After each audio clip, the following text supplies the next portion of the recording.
got to know that that existed.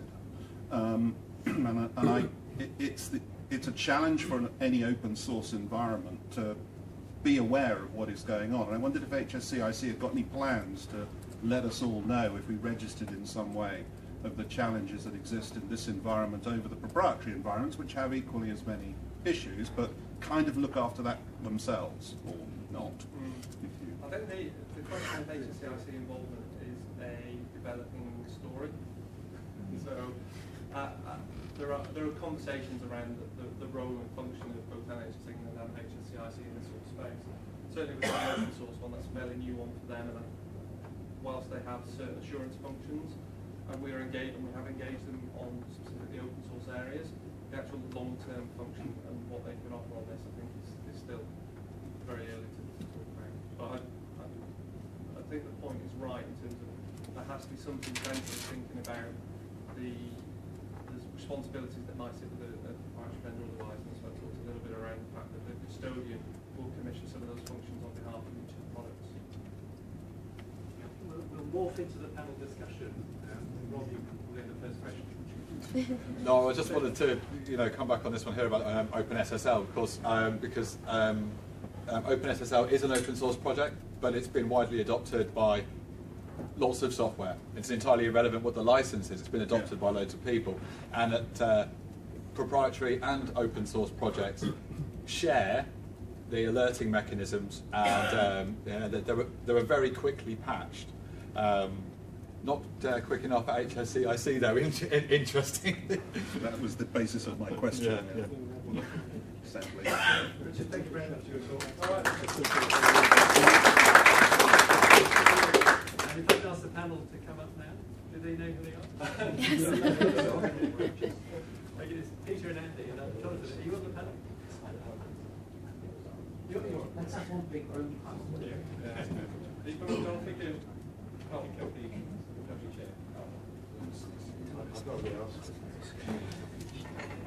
So here we have this fantastic opportunity. They're all here listening. Please ask some questions. First, and then John. I think in your talk you mentioned about security.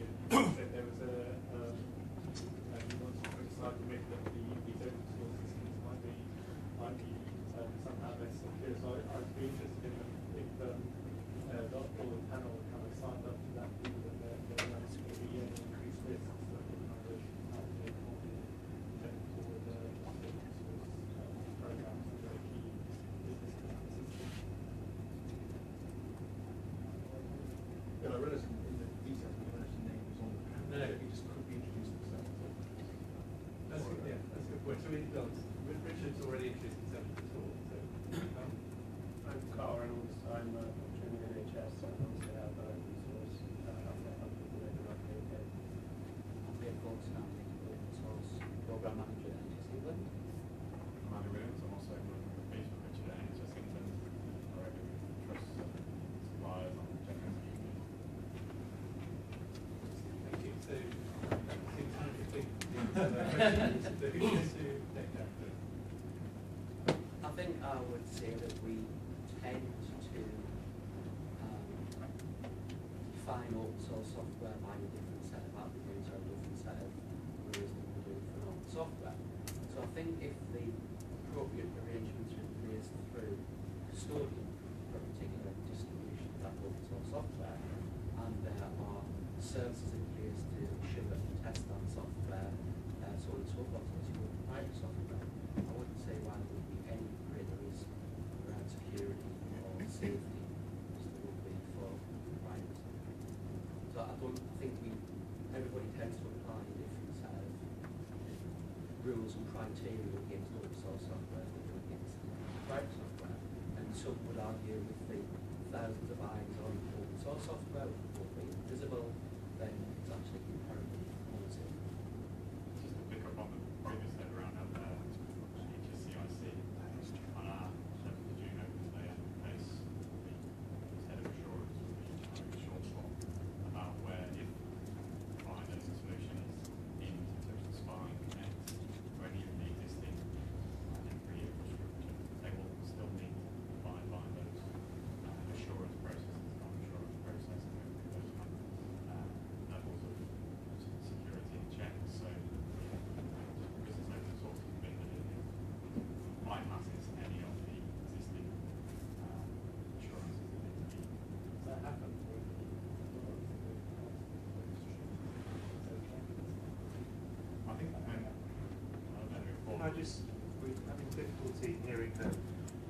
discourse at the back of the room. Right, okay, so the question is, it's probably easier, you can hear the panel but not the questions. Yeah, so repeat we the might question. can you repeat that last question? So, yeah, I'm just wondering whether any open source product has, say, gone through those assurance processes and actually demands of being able to integrate with the information available on the slide. Or indeed any proprietary products. I'm going to name and shape or move there for Brian or Max. Yeah, we know that they are. all compliance vaccines. Our software as of today is still proprietary, but next month it will be open source, and it talks to the spine, and it does choose and look, and it does CDS returns and all those kind of things. So yes. John, sorry, is your question on the same subject, or should we finish off this subject first? Security. It's a question, not a... Well, let's have John first. So the CSG Government Security Branch have actually produced a good practice guide called Open Source Software Understanding the Risks, which says basically the licensing model isn't the determining factor of what the risk of implementing a particular piece of software is. So it's kind of one way of expressing the fact that there's nothing inherently more risky or less risky about open source software compared to proprietary software, and you have to take appropriate steps to convince yourself that what you're implementing is fit for purpose, irrespective of the licensing. Any more questions on this issue before we get John? I'd sort of follow on question from it. One of the benefits which pointed out about open source and in fact about local development is the speed at which you're able to implement change. And what raises concerns in my mind with this assurance process is that actually will slow things down. And how can we mitigate against that?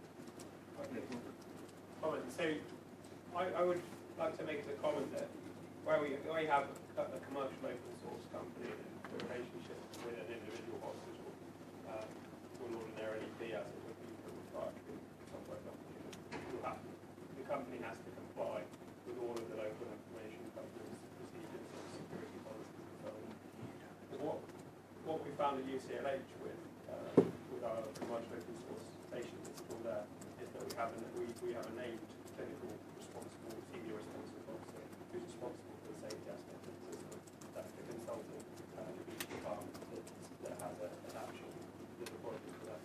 And ultimately, they have the process for introducing a new feature starts with them signing off on the feature, saying that they want it, that they're happy, it doesn't pose any clinical safety issues, and then it goes through the local IT procedure. So I think whilst the custodian model may add value, I haven't seen it in practice yet, and it's the default option for entering into a commercial relationship between the software company and the NHS is as open to an open source company as it is to a company selling a different software license. Just to be clear on that custodian model, custodian is likely to be a non-profit organisation that doesn't actually employ anyone who would commission a commercial entity to do those services. Yeah, the question about this thing about joining up or interoperability. We've heard a lot about flexibility, speed of response, and that this approach gives you those, and therefore you get to clinical usability a lot quicker. Richard mentioned how this promotes open APIs and social care. We all know we've got big problems on primary and secondary care. Is there a big difference between open source software in the area of deep clinical systems or departmental systems or organizational systems and its use of middleware and joining up and getting rid of all those gaps that we know we've got to do something about? So are we approaching that differently? Technology Fund from NHS England? Have other areas shown that those two are different issues? So I'll start with that. So I think just for absolute clarity for everyone, open APIs and openness of systems is different than open source. So just to be absolutely clear on that. There's a really good point there around the fact that we're creating, in this case, we're talking here today about an open source clinical system, but there are in fact a number of programs that are underway around how do we create open source interfaces. It's exactly the same reasons around the fact that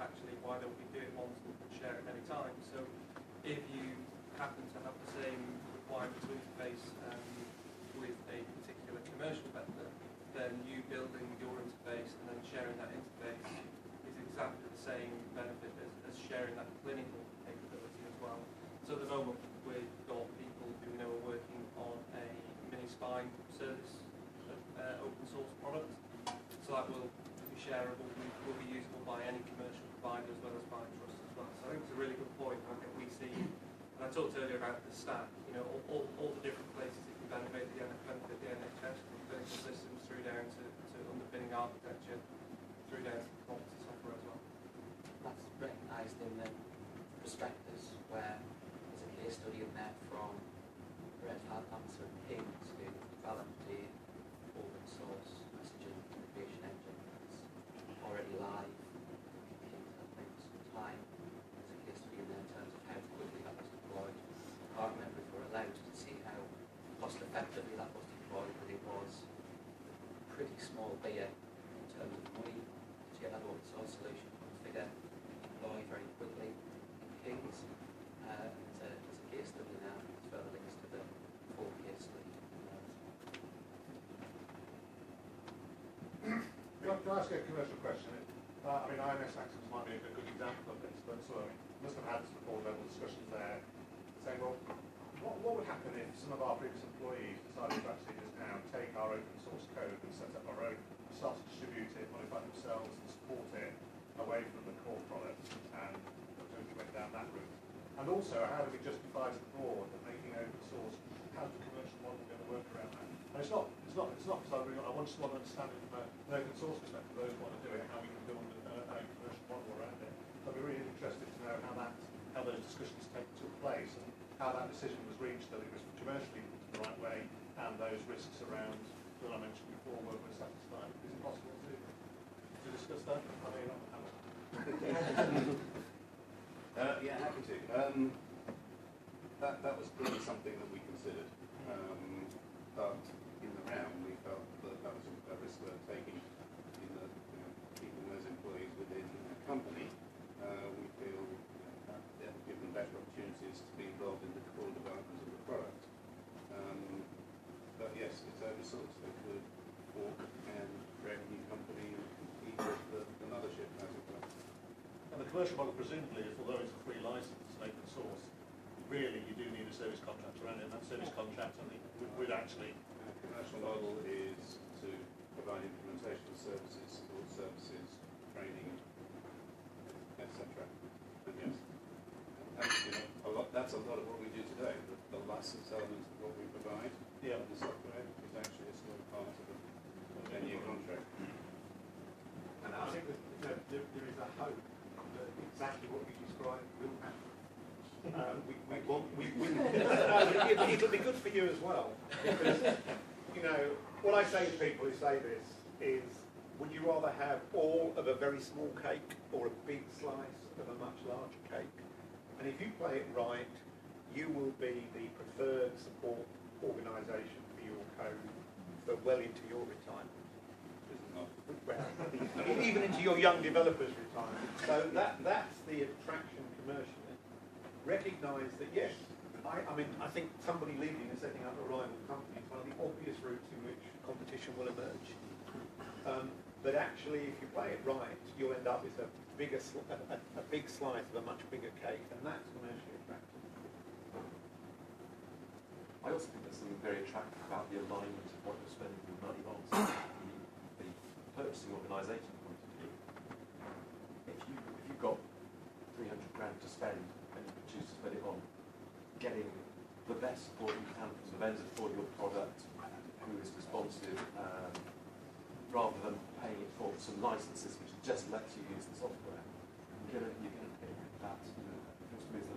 Something about the open source solutions that provide that alignment to what you spend your money on and what you get, whereas in the proprietary world, you know, the buying of a license feels a bit like dead money to me. Other question, is open source worth anything without open service?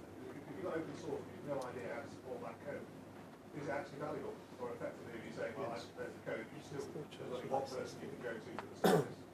Essentially, it's a lot of product. I think that's the question. I think that's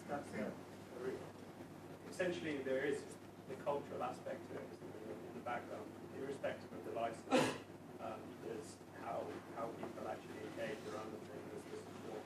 And I think there is a tension between the interests of the end user and the interests of commercial entities compete, right? So there is genuinely a tension between the commercial entity which wishes to extract the maximum amount of value possible that they can from the thing that they're selling, and ideally the person purchasing software who will want to get as much value as they can from it. What has happened is there has emerged a model where the focus is on a value proposition that's different to how it was before. So before the value proposition inside health, it still remains the case, but outside this has kind of gone away. But the value proposition predominantly was to use paid for piece of licensed software, service contracts, whatever the size, and that's that. People are being forced to change the business model in one sense because there are people emerging who are happy, and you can do it commercially successfully, to sell really good quality software and to sell a nice service contract and support contracts around that at the cost of developing new features without appropriating intellectual property to the thing that's selling you. People are prepared to do that and can do it commercially successfully. And then how businesses in the environment respond to that is a strategic business thing. But it's a war in a sense, and I would be apprehensive about having too much of a feeling that we must be friends with vendors. And I speak now with an NHS hat on, it's a customer, although I am also in place. I think you should be careful about